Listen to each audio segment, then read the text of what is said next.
no pain and suffering on anyone. What causes so many theologians to describe Peter's writings as though this is God inflicting pain? Because they're missing the truth of God as a creator and his laws as design laws. They are unwittingly giving God the attributes of Satan. And this is something we always should be able to explain. Here's a quote from one of the founders of the SDA Church, Ellen White, again, regarding God's judgments. This is also from a manuscript, volume 14. And I think it's very interesting here. She's talking about God's judgments. And she's very clear about what those are. She says, I was shown that the judgments of God would not come directly out from the Lord upon them, but in this way. They, the selfish sinners, place themselves beyond his protection. They do this of their own volition. They put themselves beyond his protection. He warns, corrects, reproves, and points out the only path of safety. Then if those who've been the objects of his special care will follow their own course, independent of the Spirit of God, after repeated warnings, if they choose their own way, then he does not commission his angels to prevent Satan's decided attacks upon them. It is Satan's power that is at work at sea and land, bringing calamity and distress and sweeping off multitudes to make sure of his prey. And storm and tempest both by sea and land will be, for Satan has come down in great wrath. He's at work. He knows his time is short, and he is not restrained. We shall see more terrible manifestations of his great power than we ever dreamed of.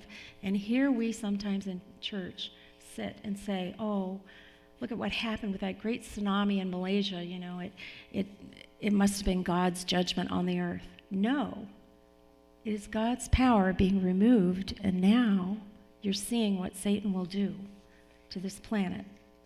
So what have we learned? Simply, we've learned about God's judgment at the end of time. It is simply setting people free to follow their own choices. Only the immature, those on spiritual milk, teach that God is the source of inflicted pain, suffering, and death.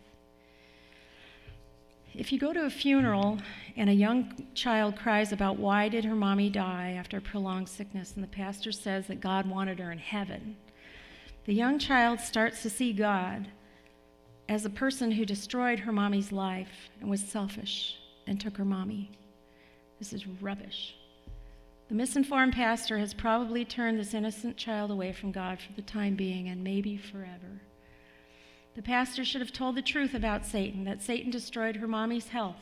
He wants to destroy everyone, and that God, who allows Satan to work on this earth and will ultimately show the ugly ways of Satan, has already proven how wrong Satan is by the lovely life of Jesus, who Satan also tortured and killed. God raised Jesus and will also raise her mommy at the resurrection so she can see her again. Wouldn't the truth be much better to tell her? She would still love God and want to do everything possible to see her mommy again.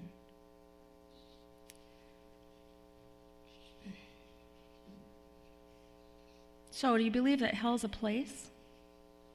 Is it something that happens? Is it quick, or does it last a time? In Isaiah 33:14 and 15, there's a text that talks about the sinners in Zion being terrified. Trembling grips the godless. Who of us can dwell with a consuming fire? Who of us can dwell with everlasting burning? You know, people think in their minds now that this is hell. This is a consuming fire. But the one who can dwell is he who walks righteously and speaks what is right. He can dwell in the fire. He who rejects gain from extortion and keeps his hand from accepting bribes, who stops his ears against plots of murder. In other words, righteousness looks like fire. It's been described as fire, but it is not the fire of combustion that burns dead and artificial things up to cleanse the earth. Daniel 7:9 and 10. This is one of my favorites. The Ancient of Days took his seat. His clothing was white as snow. The hair of his head was like wool.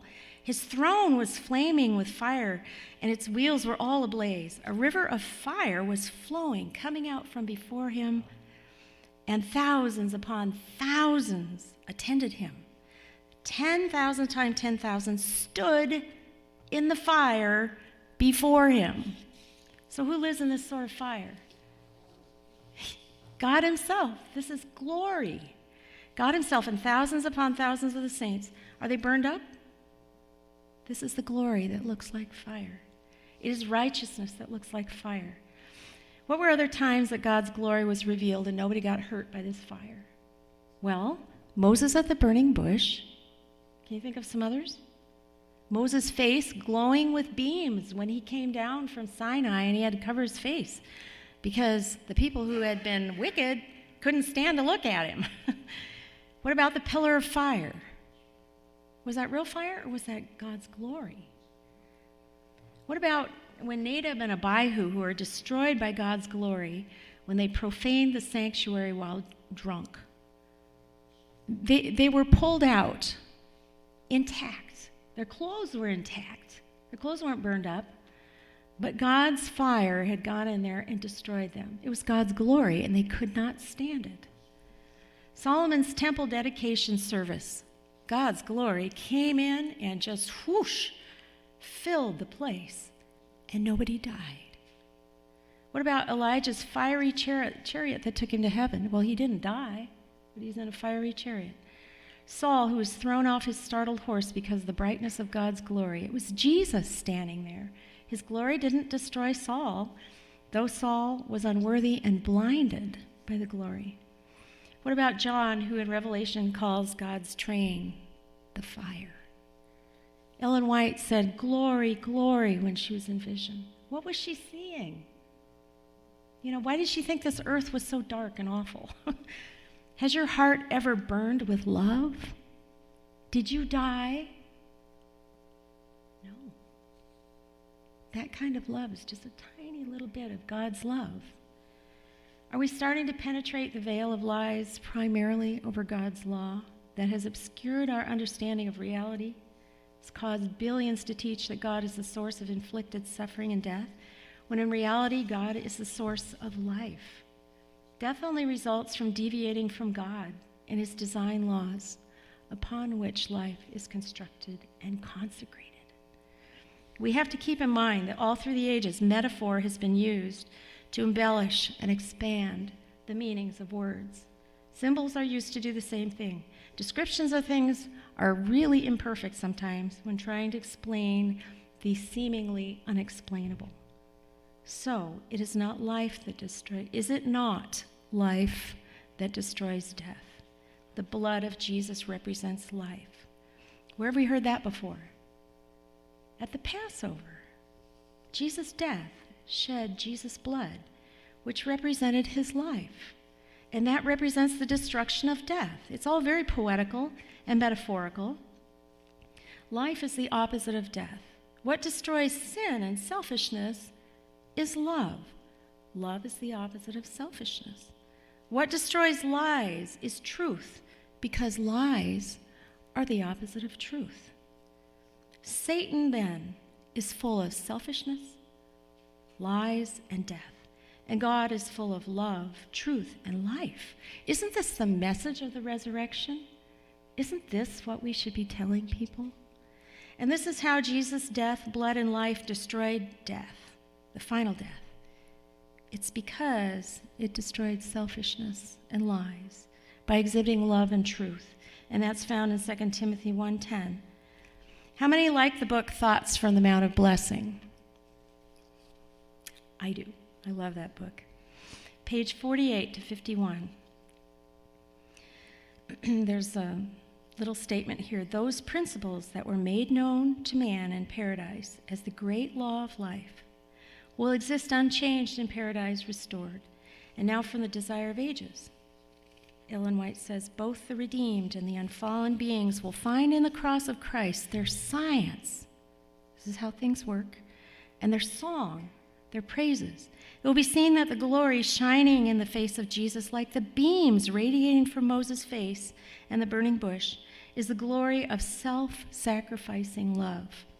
In the light from Calvary, it will be seen that the law of self-renouncing love is the law of life for earth and heaven, that the love which seeketh not her own has its source in the heart of God, and that in the meek and lowly one is manifested the character of him who dwelleth in the light. This is the light that the wicked are not able to stand and will not approach, even when the gates of the New Jerusalem are open. This is the light that is so glorious that it looks like fire. There is a fire that burns up carcasses at the end, but it's not this fire. This is the light that the righteous will live in, that fills God's train and flows out of the gates of the New Jerusalem as it comes down out of the heavens to the earth.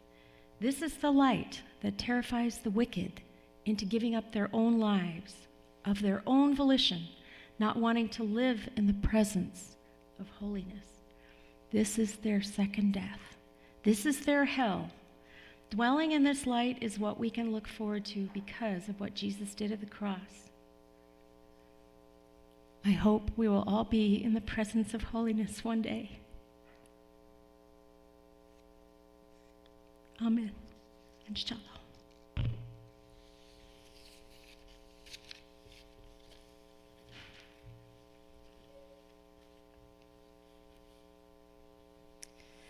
Our closing hymn is O Sacred Head, Now Wounded, number 156. O Sacred Head, Now Wounded. Would you please stand?